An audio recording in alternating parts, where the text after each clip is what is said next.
அல்ஹம்துலில்லாஹி ரபில் ஆலமீன். அல்லாஹும்ம ஸல்லி அலா முஹம்மதின் வல அலி முஹம்மதின் வபாரிக் வசல்லிம் அலைஹி. அஸ்ஸலாமு அலைக்கும் வரஹ்மத்துல்லாஹி வபரகாத்துஹு. வெல்கம் டு வாய்ஸ் ஆஃப் ஈமான். எல்லாரும் எப்படி இருக்கீங்க? நல்லா இருக்கீங்களா? அல்ஹம்துலில்லா. அல்லாஹ் சுப்ஹானஹு வ தஆலா உங்களுக்கு நீண்ட ஆயுளையும் ஆரோக்கியத்தையும் வழங்க வேண்டும் என்று துவா செஞ்சு ஆரம்பிக்கிறேன். நாம் ஆசைப்பட்டது எல்லாம் நடந்தால் நல்லா இருக்குமே என்ற ஒரு எண்ணம் நிறைய பேருக்கு இருக்கும். சில நேரங்களில் அது நடக்கும், சில நேரங்களில் நாம் நினைப்பதற்கு எதிராக நடக்கும். நாம் விரும்பியது எப்போதும் நடக்க வேண்டும் என்பது சாத்தியமில்லை. ஆனால் குர்ஆனில் உள்ள ஒரு சூறாவை நாம் ஓதும்போது நாம் விரும்பியது எல்லாம் நடக்கும். அனைத்து நல்ல காரியங்களையும் அல்லாஹ் நமக்கு ஒரு சேர கொடுப்பான். ஆனால் இந்த சூறாவை ஓதும்போது நாம் கவனிக்க வேண்டிய மிக முக்கிய காரியம் என்னவென்றால் பொருள் உணர்ந்து மனதார ஓதுவது.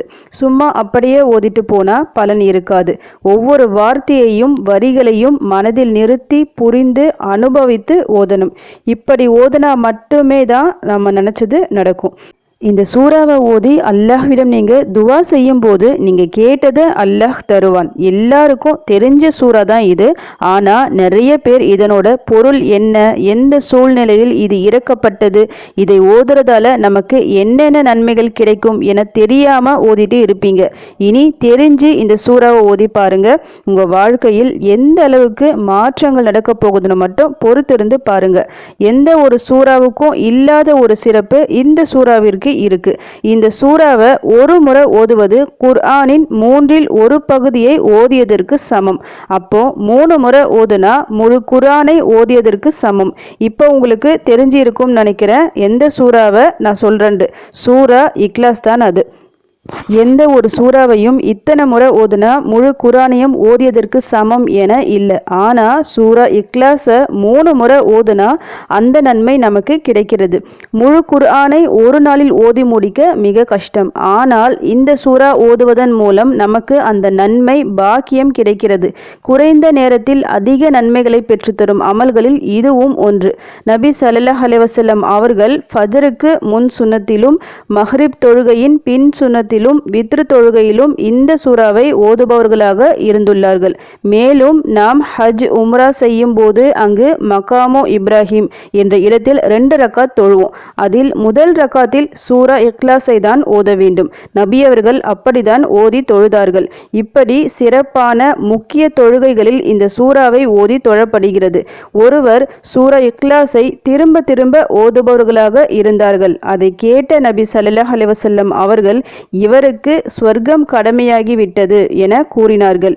இந்த சூறாவை நாம ஓதுறதால ஸ்வர்க்கம் நமக்கு கிடைக்கும் என்பதையும் இந்த ஹதீஸ் மூலம் நாம் அறிந்து கொள்ளலாம். அடுத்ததாக இன்னொரு ஹதீஸில் நபி ஸல்லல்லாஹு அலைஹி வஸல்லம் அவர்கள் ஒரு மனிதரை ஒரு படைப்பிரிவுக்கு தளபதியாக்கி அனுப்பினார்கள். அந்த தளபதி தான் அந்த படைப்பிரிவினருக்கு தொழுகை வைப்பார்கள். அவர் தமது தொழுகையில் தம் தோழர்களுக்கு சூரா ஃபாத்திஹா ஓதிய பின்னர் துணை சூறாக்கள் ஓதி தொழுவித்து வந்தார். பிறகு ஒவ்வொரு முறையும் ஓதி முடிக்கும் போது குல் வல்லாஹு அஹத் என்னும் அத்தியாயத்துடன் முடிப்பார். இவ்வாறே ஒவ்வொரு முறையும் ஓதி வந்தார். அப்படையினர் திரும்பி வந்தபோது நபி ஸல்லல்லாஹு அலைஹி வஸல்லம் அவர்களிடம் இதை பற்றி தெரிவித்தனர்.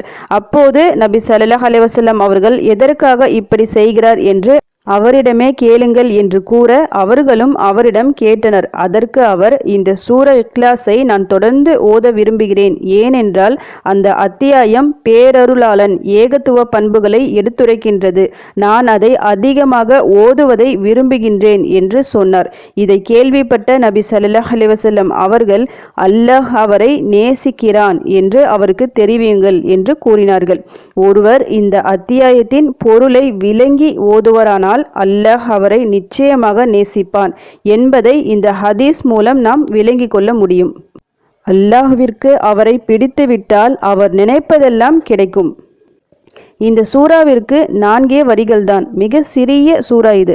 ஆனால் இதை ஓதுவதால் அல்லாஹ் நம்மை நேசிக்கிறான், நாம் விரும்பியதை தருகிறான், ஸ்வர்க்கம் கிடைக்கும். முக்கியமான தொழுகைகளில் இந்த சூறா ஓதப்படுகிறது. இதை ஒரு முறை ஓதினால் குர்ஆனின் 1/3 பகுதியை ஓதியதற்கு சமம் என இத்தனை சிறப்பு அம்சங்கள் இதில் இருக்கு. அப்படி என்னதான் இந்த சூறாவில் இருக்கு என நமக்கு தோன்றும். இதை பற்றி அவசியம் நாம் தெரிந்து கொள்ள வேண்டும். தெரிந்து கொண்டால்தான் நம்மால் இதை நேசித்து மனதார ஓத முடியும். நபி ஸல்லல்லாஹு அலைஹி வஸல்லம் அவர்களிடம் முஷ்ரிக்குகள் கேட்டார்கள், உமது இறைவனின் குடும்ப பரம்பரையை கூறுங்கள் என. அப்போது அல்லாஹ் சுப்ஹானஹு வ தஆலா ஜிப்ரீல் அலைஹிஸ்ஸலாம் அவர்கள் மூலம் இந்த அத்தியாயத்தை இறக்கி வைத்தான்.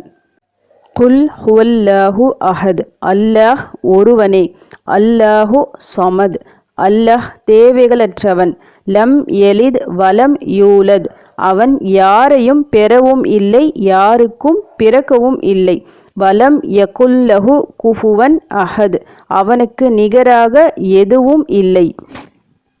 மிக சுருக்கமான சிறிய இந்த அத்தியாயத்தின் மூலம் அல்லாஹ் தன்னை பற்றிய ஆழமிக்க தெளிவான விளக்கத்தை உலக மக்களுக்கு விளக்கி இறைவன் ஒருவன் மட்டுமே என்ற ஏகத்துவ தத்துவத்தை தெளிவுபடுத்தியுள்ளான்.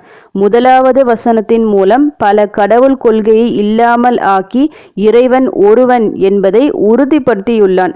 இரண்டாவது வசனத்தின் மூலம் அல்லாஹுக்கு படைப்பினங்களிடம் எந்த தேவையும் இல்லை, அவனுடைய உதவி கருணையின்றி இவ்வுலகில் யாரும் வாழ முடியாது என்பதை உறுதிப்படுத்தியுள்ளான். மூன்றாவது வசனத்தின் மூலம் அல்லாஹுக்கு மனைவி மக்கள் இல்லை, தாய் தகப்பனும் இல்லை என்று கூறியதன் மூலம் அவனது பரம்பரை வம்சாவழி பற்றி கேட்டவர்களின் வாயை அடைத்துவிட்டான். நான்காவது வசனத்தின் மூலம் அவனுடைய எந்த பண்புகளிலும் அவனுக்கு நிகராக யாரும் எங்கும் எப்போதும் இல்லை என கூறி தன்னை போல் யாரும் இருக்க முடியாது, தான் மட்டுமே இறைவன் என்ற ஏகத்துவ தத்துவத்தை கூறியுள்ளான். மிக ஆழமான பொருள் கொண்ட சூறா இது. அதனால தான் இந்த சூறாவிற்கு இவ்வளவு சிறப்பு இருக்கு. இந்த சூறாவை நீங்க ஓதும் போதெல்லாம் ஒவ்வொரு வரியும் அதனோட பொருள் உங்களுக்கு நினைவுக்கு வர வேண்டும். அப்படி பொருள் உணர்ந்து நீங்க ஓதிவிட்டால் அல்லாஹுவின் நேசம் உங்களுக்கு கிடைக்கும். இதன் மூலம் அல்லாஹுவின் நேசம் மட்டும் கிடைக்காது, மொத்த உலகமே நம்மை விரும்ப ஆரம்பிக்கும்.